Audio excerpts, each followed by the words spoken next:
తక్కువ ఇంగ్రీడియంట్స్‌తో ఎంతో ఈజీగా చేసుకునేటటువంటి చికెన్ ఫ్రై అండి. ఎప్పుడూ ఒకేలాగా కాకుండా ఒక్కసారి ఈ విధంగా ట్రై చేయండి. చాలా ఈజీ మరియు టేస్టీగా ఉంటుంది.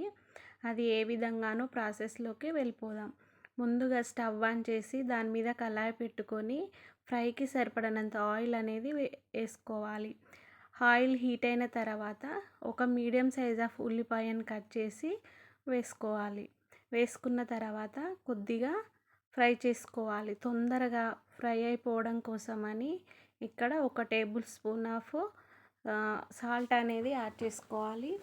సాల్ట్ యాడ్ చేసుకున్న తర్వాత ఒక 2 నిమిషాలు కలిసేలాగా కలుపుకోవాలి. మళ్ళీ ఒక నిమిషం తర్వాత కొద్దిగా పసుపు అనేది యాడ్ చేసుకొని మంచిగా కలిసేలాగా కలుపుకోవాలి. ఈ ఉల్లిపాయలు అనేది గోల్డెన్ బ్రౌన్ కలర్ వచ్చే వరకు ఫ్రై చేసుకోవాలి. ఫ్రై చేసుకున్నాక ఒక హాఫ్ కేజీ వరకు నీట్గా కడిగి పెట్టుకున్నటువంటి చికెన్ని వేసి మంచిగా కలిసేలాగా కలుపుకోవాలి. ఈ విధంగా మొత్తము కూడా ముక్కలకంతా కూడా పసుపు పట్టేలాగా మంచిగా కలుపుకోండి. ఈ విధంగా కలిపిన తర్వాత ఒక 5 నిమిషాల పాటు మనము చికెన్ మీద మూత ఉంచి చికెన్ని ఉడికించుకోవాలి. ఒక 5 నిమిషాల తర్వాత ఈ విధంగా వాటర్ అనేవంతా కూడా పైకి తేలుతూ ఉంటాయండి. ఆ వాటర్ ఇంకిపోయే వరకు చికెన్ని మనము బాగా ఫ్రై చేసుకోవాలి. చూడండి, వాటర్ అంతా కూడా ఇంకిపోయాయి. ఈ విధంగా మంచిగా కూడా వాటర్ వెళ్ళిపోయి ఆయిల్ అనేది పైకి తేలుతూ ఉంటుంది. ఆయిల్ ఈ విధంగా పైకి తేలినప్పుడు మనము ఒకసారి అడుగంటకుండా మధ్య మధ్యలో కలుపుతూ ఉండాలి. చికెన్ ఏ విధంగా అంటే చికెన్ కూడా మంచిగా గోల్డెన్ బ్రౌన్ కలర్ వచ్చే వరకు ఫ్రై చేసుకోవాలి. ఈ విధంగా అడుగంటకుండా మీడియం ఫ్లేమ్లో మధ్య మధ్యలో కలుపుతూ ఉండండి. ఒక 2 నిమిషాల తర్వాత అప్పుడే ఫ్రెష్గా దంచి పెట్టుకున్నటువంటి అల్లం వెల్లుల్లి పేస్ట్ అనేది వేసి పచ్చివాసన పోయే వరకు ముక్కలకు మంచిగా కలిసేలాగా కలుపుకోవాలి. మళ్ళీ ఒక నిమిషం తర్వాత మనము 2 టేబుల్ స్పూన్ల కారం అనేది యాడ్ చేసుకోవాలి.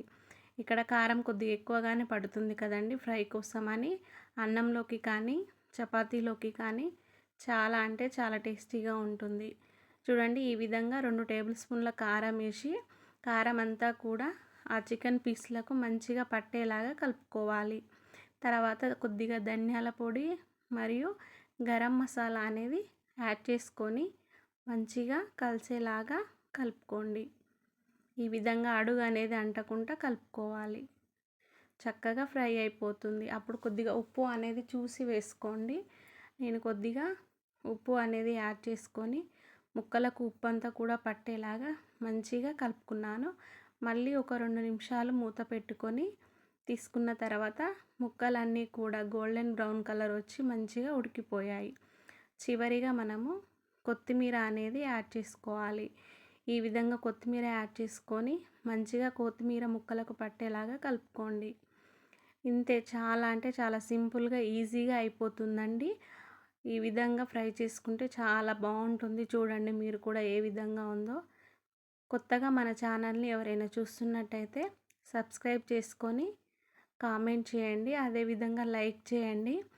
మీరైతే ఏ విధంగా చికెన్ ఫ్రై చేసుకుంటారో నాకు కామెంట్ రూపంలో తెలియజేయండి.